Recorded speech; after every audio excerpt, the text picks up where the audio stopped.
I'm Rachel Horgan. Join me each episode as I sit down with a guest co-host covering the latest business stories in the Seattle area. We'll read the news so you don't have to. This is The Weekly.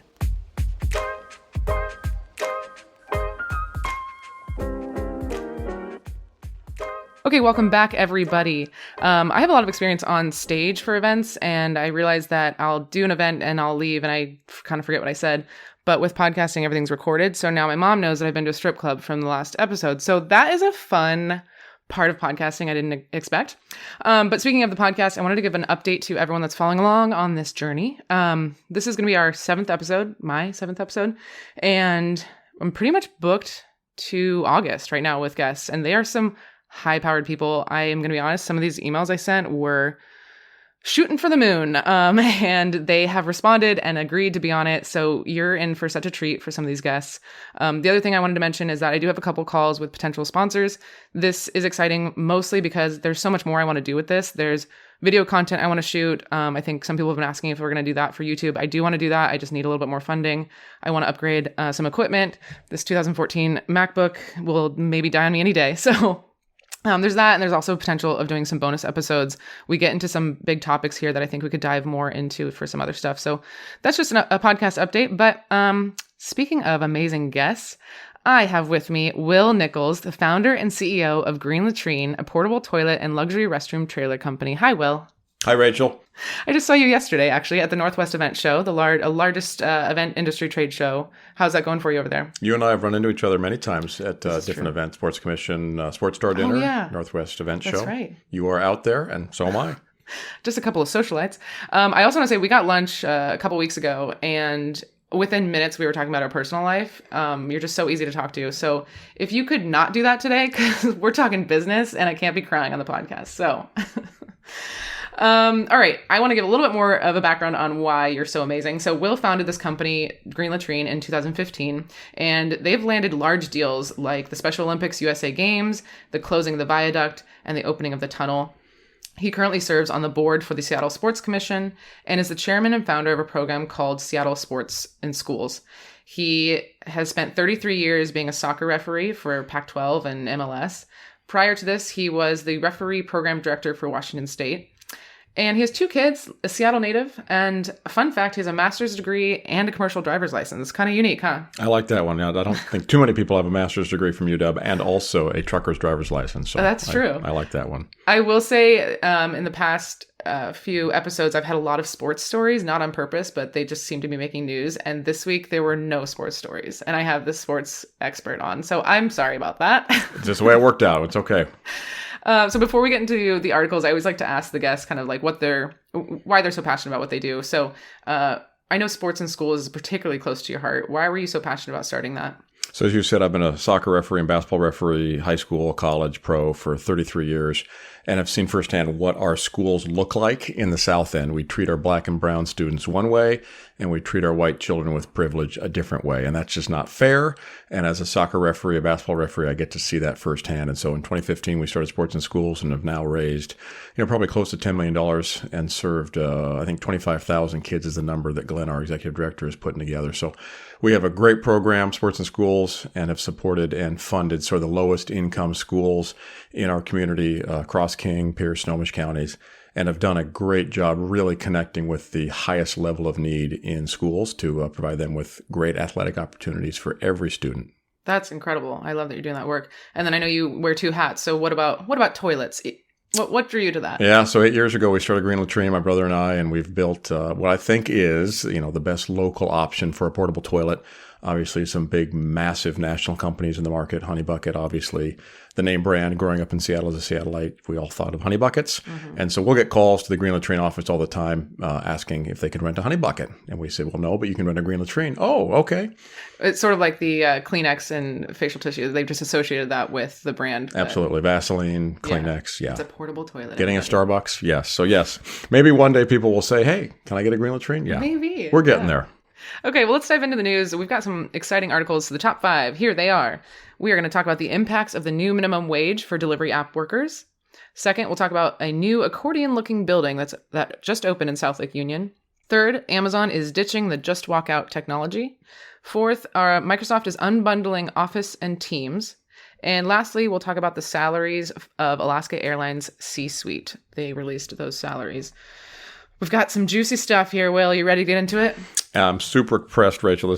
I've enjoyed every episode you've recorded, and I'm excited to get going. Oh, a fan. We love to hear it. Okay. So the headline on this is basically City Council created this law in 2022, and it just went into effect in February, and they are saying, oops, it's not going well. So basically the law is that it mandates a minimum wage but per minute for delivery drivers like Uber Eats, DoorDash, Grubhub, things like that. It mandates a 44-cent per minute wage plus mileage plus kind of some rates between being an active rate versus waiting rate, because prior to this law, the drivers wouldn't get paid if they're waiting for orders. This all sounds great. It sounds like we're helping the drivers, and I think it has a really good intention of this new law. But the problem is, to offset these costs, this is a lot more than Uber and DoorDash, things like that, were expecting. So they just went ahead and raised their fees. So they added a $5 fee to every order to cover the cost of paying their drivers a little bit more. That in turn leads to restaurants not getting as many orders. One restaurant in particular in the article said they were seeing a 30 to 40% decrease in orders. So it's drastically impacting the restaurant industry. They did a survey about this new law, and they surveyed 100 restaurants, and 97% of them want this law repealed. They're not having it. Who is having it is the drivers, obviously, because they're, finally feeling like they're getting paid accurately. So the city council, where it stands right now, is city council is going back and they're going to try and figure out how to fix what they think is the problem that they created. And they're probably going to have some lower minimum wage rates and things like that. So, Will, you run a service business. What is your belief on compensation? What do you think, is DoorDash ultimately responsible? Do you think they should have charged that $5 fee? What are your beliefs on compensation like that? So I think I'll address it as the owner of a service business. I pay people to do work. And I think it's really, really important that whatever industry you're in, the business has to compensate people fairly. And especially service workers are so critical to our society being well run and comfortable and convenient. And people need service delivered to them. And obviously with the pandemic, these types of workers have been, way increased. And so I would say as a business owner, it's the responsibility of the business owner to pay their people what they're worth. Yeah, I think that's my big thing is that city council is saying, we created this problem, we're trying to fix it. But where's the accountability on DoorDash and Uber? Can we see that, do they have to charge this $5 fee and pass it along to the customer? Is this a fee that they can cover on their own? Because keep in mind, they're also getting commissions from the restaurants for their revenue stream. So I liked one of the council members was saying, we can't just keep creating laws because these big corporations want to charge fees and say that they quote unquote have to. I'm kind of of the belief of can we see your books and can we see, do you really need to charge this? What do you think? Yeah, and I think an example of maybe a well-intended example of elected officials getting into a situation, making a mess of something they may not have full understanding of. Obviously, many of these issues around compensation are nuanced, and the reality of the situation on the ground with drivers delivering the food and the restaurants cooking the food may not be well understood by the elected officials who are trying to legislate. So as well-intended as the initial legislation probably was, I think this is probably an example of elected officials making a mess of something. I know. I mean, I know hindsight's 2020 and we know all the story right now, but how, you had to have thought that if you're going to increase the minimum wage, they're going to increase their rates, which then I feel like they should have seen this coming, but again, we know what we know now. The other thing I was thinking about was what other solutions are there? Let's say city council goes back and says, okay, JK, you don't have to pay these people this much. Then instead of screwing over the restaurants, we're just screwing over the drivers. So what do we do? Have a regulated delivery app, like transit is regulated, how utilities are regulated. I don't really see a solution, do you? And I think the margins on these industries are not high. No restaurateur in Seattle is, making tech type of money or, exactly. Just killing it. So the margin on all of these transactions is probably pretty low, both from the restaurant who makes the food and the driver who delivers the food. And then obviously those of us who would like that convenience delivered door to door. Where is the money going? And if it's going to the tech company, Grubhub, DoorDash, whomever it is, then yeah, we're going to add a fee and they're just going to pass that fee right along. Yeah. All right. Well, we'll see what city council does on that. Moving on, our next story. So a new accordion-looking residential tower is open in South Lake Union. I'm going to post a picture on Instagram so you can see it. If you're not following on Instagram, it's The Weekly Seattle. And it's a very unique building. That's why, residential towers come up in Seattle often, but I wanted to highlight this one because it just looks very cool. And I think they challenge what we're typically seeing in buildings. So it's called Skyglass. It's a 31-story building between Apple and Amazon campuses in South Lake Union, has close to 340 units, so of different types. And the architecture firm that built it is Hewitt, and Julia Nagel is the senior principal and director of design and architecture there. I actually had the privilege of sitting down with her this morning. I told her we were going to cover this article, and I asked if she would kind of share a few thoughts on the coverage and just anything else she wanted to say. So throughout this interview with Will, we're going to kind of sprinkle in some of her thoughts. So one thing we talked about, so one of the articles I'll link in the show notes, says Hewitt creates residential tower in Seattle informed by a stack of magazines. So I'm going to play a clip here from Julia that kind of talks about her opinion on that coverage, and then also a little bit about the project in general. One of the stories, the stack of magazines, it was one of the ways in which the project was described. That was a story about a small moment of inspiration of how to achieve our concepts. It wasn't the basis of the concept, right? So we were focused on creating a broad variety of apartment types and price points and distinctive spatial experience. And of course, we wanted an authentic connection to the broader urban yet natural context, which is so interesting in the city of Seattle. That was what drove design. It wasn't necessarily we wanted a building to look like a stack of magazines, but provocative headlines are nothing new. And we are thrilled with the exposure that the projects have been getting, because at the end of the day, what's really important is Skyglass challenges what the expectations of what an apartment building can be in the everyday places of the city. Okay, Will, so as a lifelong Seattleite, how do you feel about this project and Julia's work in creating this?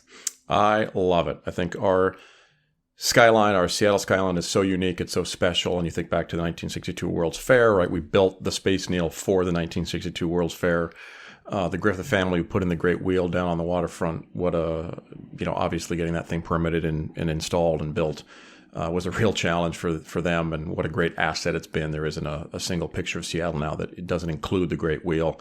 The Amazon Spheres, what a cool place. My mom just had lunch down there inside of them a few weeks ago. The stadium's obviously world-class. Climate Pledge Arena, Lumen Field, Safeco, I guess it's now T-Mobile. Mm-hmm. It kind of shows that in Seattle, we're always kind of creating unique, like the Spheres is a very unique thing that people not from Seattle kind of know about because it's a unique design. And I think that's kind of what Hewitt was trying to do. I love it. And I love what she said about the Skyglass and the intent. And clearly she was trying to build this building in a very deliberate and very intentional way with authentic connection to our history. And I think so much of our modern zoning and modern Seattle growth does not necessarily pay homage to our cool and funky roots, Ballard, Fremont, some of our neighborhoods that have just really cool history. We may not be sort of going into the future with that same history. So, the Kalakala Ferry comes to mind, the Scansonia, the maritime history we have.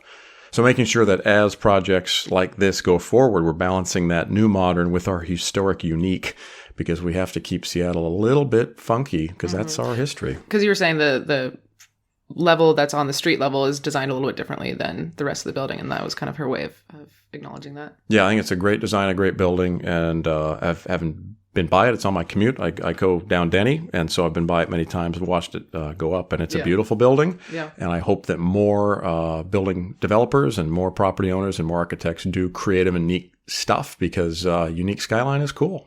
So speaking of unique stuff, I think sometimes, there's going to be a lot of people in a decision-making process, and it can be hard to come up with a brand new crazy idea, what I think is a little bit of a crazy idea to build this building like that. So I asked Julia what that process was like of trying to convince them, and kind of why she came up with that design. Well, design is a long arc of a process that involves many different stakeholders, right? And one of the ethos that we try to drive home at the beginning of that process with anyone that we're engaged with is the idea of the architectural concepts aren't to the detriment of the business model, and vice versa. Something that's good for design can't be to the detriment of the business model. They have to benefit and complement one another. And the people that we were working with in Skyglass, primarily PJ Santos, really understood that. Okay, well, any reactions to that? I think I like that part about, good design has to be good for business, and you're not just doing a random design just because. Any thoughts on that? Yeah, I think it's a great interview for you, great building for our city, great addition to our skyline, and obviously connecting the space to the use of the space. And yeah, sadly, a business decision does have to probably dictate most things. As a business owner, you do have to be mindful of the bottom line. And profit isn't poisonous, right? You have to be able to make money to pay your people and keep your building going, keep your project moving. And so, yeah, I think there needs to be a disconnection of people's disdain for profitability, because profitability speaks to the success of a project. People want to be involved in that project. They want to be in that space, occupy that space, rent the space. So there's nothing wrong with space being successfully profitable as well. And this is a cool addition to our skyline and a really very pretty building. Yeah. One more thing before we move on, just because we were able to get some of her thoughts on this, as we build these fancy buildings, I think we need to be intentional about what we're building. And I know that she had a few thoughts about her intention of why she put so much thought into this. So we'll hear a little bit about that. It's not enough just to have policy and planning and building best practices. They're paramount, but it's not enough just to make space. We don't want the places where people live to be associated more with like an idea of like places where people live as a commodity. We really want to make places that have some poetry in it, that can connect with people at sort of maybe at a more profound level, maybe even add a little bit of inspiration. Thanks very much for having me on the Weekly. Well, fun. Okay, I want to go drive by it. I actually haven't seen it, so that'll be good to see. Okay, our third story is Amazon walks out on the Just Walk Out grocery stores. I had to say that. Basically, if you're not familiar, you can go into an Amazon grocery store, grab whatever you want to grab, and then you just walk out. And they are tracking, I think, from facial recognition software. And I think sometimes you can either log into your Amazon account when you walk in, or you tap your card. I haven't done it in a long time. But the headline on this is that they're not going to use that technology anymore. So they're taking it out of their fresh grocery stores. They are still going to have it available at the Amazon Go convenience stores and a few other places, for example, some of the sports arenas here in Seattle. But what they're going to do is they're moving into what's called Amazon Dash Carts. Basically, it's a mobile checkout on your cart. So you grab your cart and you grab your milk and then you scan it on your cart and put it in, and then you walk out. There's an option to go to the register, but for the most part, you're going to be kind of checking yourself out throughout the store. The article says that Amazon's been making a lot of changes to their brick and mortar since Andy Jassy, the new CEO, came in. They dropped their bookstores. They dropped some of their clothing stores. They closed their fresh pickup. Just kind of making a lot of changes there. So that's one piece of the article that we're going to kind of dive into a little bit. And the other piece is that sort of related, but AWS, Amazon Web Services, is cutting hundreds of jobs partly from the physical stores technology. So it's that just walk out technology. That whole team is obviously going to be cut. But then they're also cutting a lot from training and sales. So they're going to move more into like a self-serve digital training for their employees. So kind of two stories here that are really combined. But, knowing what we know now from this just walk out technology, have you done it? Well, have you checked out with just walk out? Absolutely. It's a little creepy. It kind of is. Do you think that it was worth it? Did we save time and cut costs? Was it the experience we wanted? What are your thoughts? I love the ingenuity. We're trying, we're innovating, and obviously Seattle, right? We were the home of Microsoft, the home of Boeing, the home of Starbucks, so many of these great companies, home of Amazon. And to be sort of a learning laboratory for these companies as they use us as guinea pigs in their trial and error of what works for them. And obviously, we're all familiar with SaaS, right? Services and software. And now this is almost like technology as a physical presence. And I don't know too many other companies that are trying to sort of bridge and meld together old sort of brick and mortar retail with this new age tech stuff. And so it's cool that they're trying it. Obviously, as a portable toilet company owner, it's a little bit of my pay grade to figure out what's going to come and go and how do you walk out of a store without paying for it. But definitely, it's cool. And I think that they're, well within their bounds to try stuff. And if it doesn't work, to cut it and move on. We as a community in Seattle need to have Amazon be nimble. Yeah. They laid off 27,000 people last year, and that's bad for all of us. And so to have those, luckily it's hundreds and not thousands this round of layoffs. They said a few hundred people in the article. And that's good for us, obviously, that it's hundreds and not thousands, because last year's tech layoffs were tough. We all have friends who we've lost, have lost jobs, and that's hard. Yeah. You have a much more positive attitude on this. I was over here being like, what are we solving for? Is the grocery store really that bad of an experience? Now that we have tap pay on our card, we have self-checkout. I don't know if that's really solving for anything. And with the power that Amazon has, can you fix healthcare? Can you know what I mean? I don't think I need a electronic grocery cart, but I do know that they are working on healthcare and they're working on affordable housing. But I guess I see it as do we need to be doing that? But to your point, I think creativity and innovation is going to be helpful. So the second part of this was the layoffs and specifically in the training. I wanted to check in on you because, obviously there's a lot of training that you do for your company. What do you think about the shift into digital training, kind of getting rid of some of those trainers? So I would say for us, our company, small local business, we definitely differentiate ourselves as a competitive advantage. We use training. And we do things differently. We shut down the entire business a few days a year to do training, to do a community service day, to do a retreat, stuff that businesses of our size probably don't do. So we have always found real success in using in-person, physically present training as a competitive advantage, it's a differentiator between us and other companies in our industry. And so to move to all digital training, I think we're missing out on some of that human connection. Mm-hmm. Obviously, you and I wouldn't have known each other over the years without networking events and without coming together at, various things that people come out of their homes. Work from home is great, but you got to get out occasionally. So to do all training online, I really think you're missing out on some stuff. And certainly for us in our company, we have used training as a differentiator. Yeah, I think you and I are probably biased because we believe so much in in-person events, and that's kind of what drives us. So yeah, I'm of the camp where I'm like, no AI can do it like I can, whatever, and you get the emotional connection. So it's not that surprising. I think if they needed to make cuts, I can see why they would do that with AI and training videos. So and a great shout out to GeekWire. This is a great article and great local reporting. Yeah. Anything else on this before we move on? No, let's go. All right. Microsoft, a conscious uncoupling between Office 365 and Teams. I am fired up about this story, and you'll find out why. So Microsoft, the headline is that they're now going to be offering Teams and Office 365 separately. Office includes things like Word, Excel, and Outlook. Teams is the product where it's chatting with people and video calling, essentially.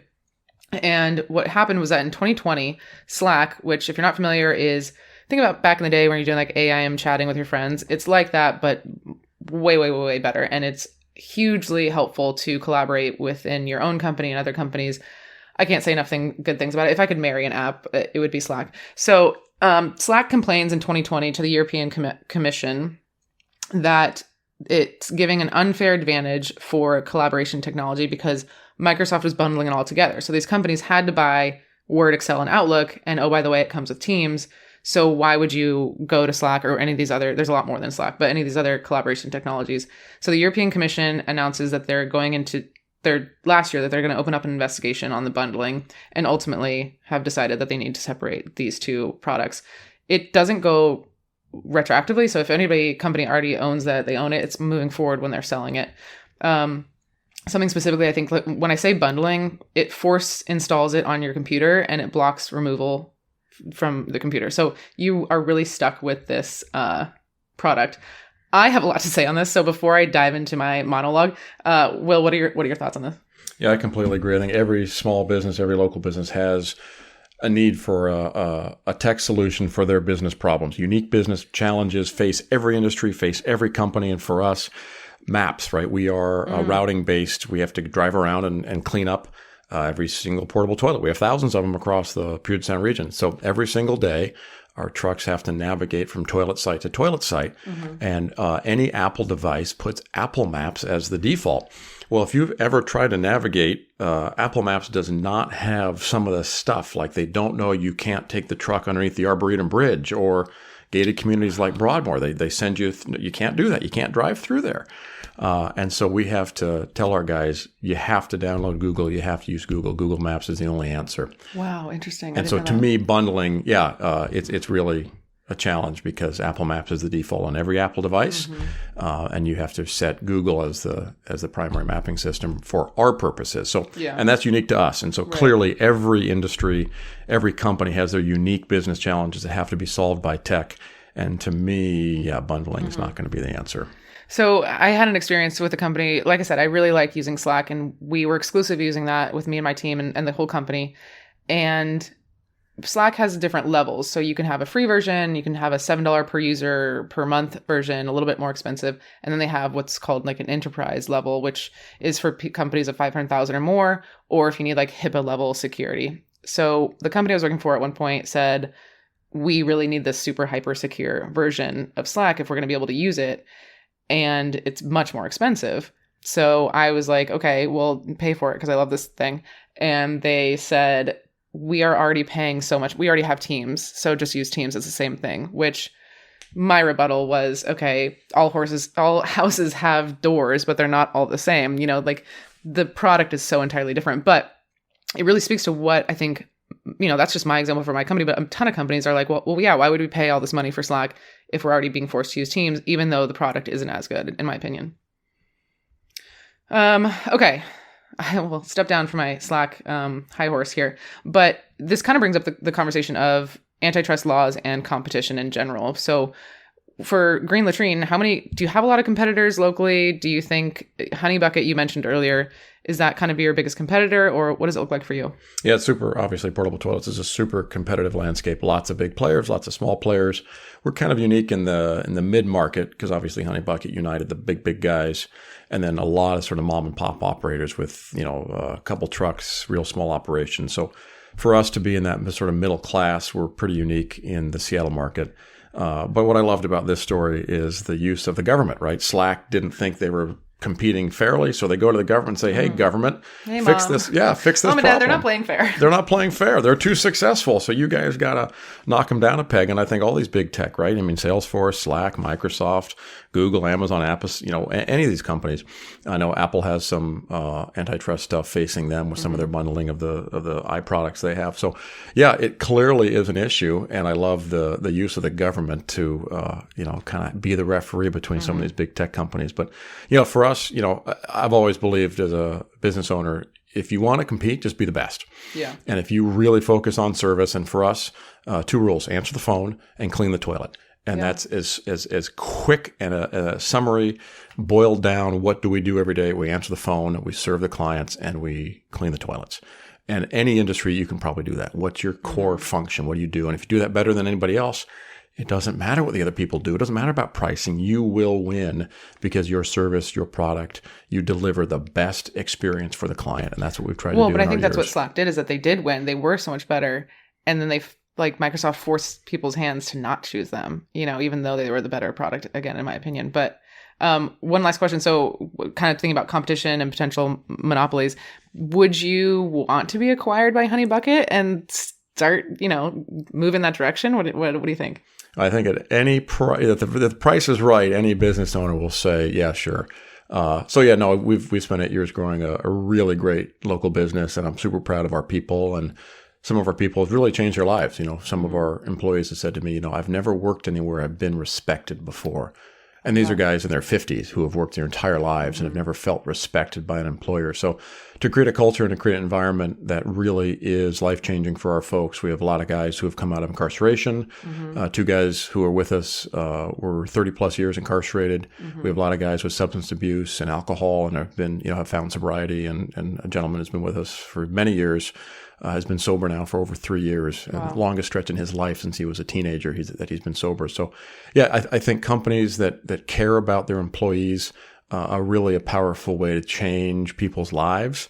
And so for us, if I can keep doing that, I'll keep doing that. I love that. Yeah, I was hoping we'd be able to get to some of that. I think that's a really unique thing that you offer. Okay, our last story is about Alaska Airlines C-suite salaries. Something I have to say about Alaska Airlines is that I've worked very close with them for many years, and I have really enjoyed working with them. I've had Ben Minicucci speak at an event. Incredibly nice people. So when I talk about this story, it's not about them specifically. This is what we're going to be talking about is prevalent in so many different companies, not even only airline companies, but this is just a good way to kind of showcase that example. So no hate to Alaska. Don't take away my MVP Gold status, please. Okay, so the story is that the filing showed what the salaries are. So Alaska back in the day received government money with the condition that executive pay was going to be capped at 2019 levels for 3 years. So now we're seeing that the Alaska Airlines and other airlines, but Alaska has now recovered a little bit from the pandemic, is paying back some of those loans, and is also the 3-year cap is kind of done. So now they're able to pay their bonuses out to their executives to what they say is market level. And the frontline workers are not so happy with it. During the pandemic, they were taking unpaid leave. They were just generally making less. I think the flight attendants are currently trying to negotiate for higher pay. So they're out here struggling and they're giving these massive bonuses to the executives. The executives did cut their base pay for about 7 months during the pandemic, but their base pay is really only 15% of their total compensation. So their compensation comes a lot from stocks. Now, when I say that they got bonuses, like what are we talking about specifically? The CEO was given $5.3 million extra, bringing him to $10.3 million. And then there were a handful of other executives that the article listed that were getting between $1 and $4 million extra. So again, this story is not unique to Alaska. The pay discrepancy between C-suite and frontline workers is an issue for a lot of different companies. You obviously have to decide how much you make versus how much your workers make. Where do you stand on this? Well, I think just in general, so many of us, corporate bailouts, right? We've seen it all different industries. Mm-hmm. COVID obviously was the most recent, but obviously the economic stuff of 2008 and all the financial crisis. So yeah, to me, no way. Nobody's going to come bail out Green Latrine. Nobody's going to come bail me out. Mm-hmm. The bailouts are for the big. The bailouts are for if you have an industry lobbyist, if you have huge corporate presence, you will be bailed out. And the rest of us in local business will just be left to fend for themselves. And during COVID, we had so many of our Green Latrine clients have to fend for themselves. I can think of a hairstylist up in Edmonds who started cutting hair in the backyard. He had an RV, and so we were pumping the waste off of his RV because he was now trying to just survive. And I think he was doing it illegally, right? The shutdown order, but he had to survive. And a fitness trainer in Kent started doing it, and we have a restroom trailer out on their property, and it started during COVID because there was no bailout for us. Mm-hmm. The bailout is for the big. The bailout is for those with lobbyists. And I love Alaska too. You said it. I'm obviously an Alaska MVP. I have the Alaska credit card, and we all love Alaska and Seattle. It's the best airline, period. And so I think I have an expectation for them as one of their consumers to rise above some of that stuff. So a little disappointed to see that this happens, but obviously, my personal take is that we in local businesses have an opportunity to provide services that these big guys can't. Mm-hmm. And obviously corporate America is going to get bailed out because their lobbyists are well paid and they pay the Congress and they do all the stuff to earn those bailouts. Yeah, it's an interesting conversation about CEO pay versus frontline pay. I'm reading this book called When McKinsey Comes to Town, and it's about the hidden influence of the world's most powerful consulting firm. I bring this up because they are largely, I guess, credited or blamed for the pay discrepancy between CEOs and frontline workers. Just briefly, I want to say that, and I bring this up because the article said that Alaska, quote unquote, consulted with an independent compensation advisor. I don't know if that's McKinsey, but if it is, or a company like that, that would make sense. So in 1950, a quick little history lesson here. In 1950, General Motors asked McKinsey to do an executive compensation survey, and they found that worker wages were actually rising faster than executive compensation. We couldn't have that. So then they published this report, and it basically became this race to the top. All these CEOs didn't want to be last. They wanted to be paid more because now they could see what everyone else is making. There's a longer story to that, but basically in 1950, the CEO of a typical large company made 20 times more than the production worker. And if you flash into 2020, the CEOs made at least 351 times as much. So I think because sometimes people say, well, they're the CEO of a company, they should be paid more. I agree. But what we're talking about, again, this is a much larger conversation, which could potentially be a bonus episode if we get sponsorship. But I don't think that this, again, it's not unique to Alaska, because if Alaska didn't do, if they didn't do this $2 million bonus, this $5 million bonus, Ben would just go to Delta, or the CFO would just go to another company that is also paying that, don't you think? Yeah, and I heard what you say. To me, the closest to the client needs to be respected, compensated, rewarded. So those frontline workers, in the case of Alaska, obviously it's the agents at the gate, it's the flight attendants, it's the folks who answer the phone call when you have to change your flight. And those people, to me, they want to be at Alaska. You call other companies, you call your cable company, your cell phone company, you answer, you're talking to someone who genuinely does not want to be at work. That's true. They hate their job, and they really don't want to talk to you. And I've never felt that, either calling Alaska on the phone or being at the terminal, at the gate, on the flight crews, the flight attendants, the captains. I mean, it is, to me, a different ball game at Alaska because, and obviously they're going through a whole bunch of stuff with their unions, but those frontline closest to the client have to be compensated. And what happens up the food chain, man, it's tough for me to see one guy makes 10 million when no one else in the company who really serves the customer daily is coming close to that. No, absolutely. So something that's not totally in the article is, what's the other side of this? What do you think Alaska's rebuttal would be to the article? I know we talked a little bit about the difference between stock and cash. Do you want to share more on that? Yeah, so I guess part of it to me is not as bad because it is stock, which is clearly tied to the success, the rise and fall of the company. The company's doing well. The stock goes up and then you get more of it. But in this case, right, we've talked about billions of dollars being given to them as bailouts from the government. So why isn't the taxpayer getting a little bit of that as well as these bailouts go? And there'll be future bailouts. There'll be, maybe not COVID again, but there'll be something in the future that requires a financial crisis to be resolved, or the travel industry was gutted during COVID, restaurants. So as future bailouts happen, I think we do need to be way more thoughtful in tying the success of the future growth of that company back to recompensating the shareholder. In this case, right, it would be the taxpayer for that bailout. Mm-hmm. Yeah, I think the rebuttal would say we're just trying to get them up to market value. If we didn't, they'd, another company would pay them that. And I think they'd also say, yeah, we can't pay our flight attendants more because that's coming out of cash. What we're doing is giving stock to these executives. That would be my guess as their rebuttal. But it's hard to see when, obviously you and I care a lot about the frontline people as we've both been them before. So yep. I'm less grossed out when it is cash. When it's stock and not cash. Yeah, no, I agree. Okay, well, those have been the articles that we're reviewing this week. Is there anything that you want the audience to know? No, just shout out to you. This is such a great podcast. I listened to all the episodes. You're doing such a great job, and I'm excited to keep listening.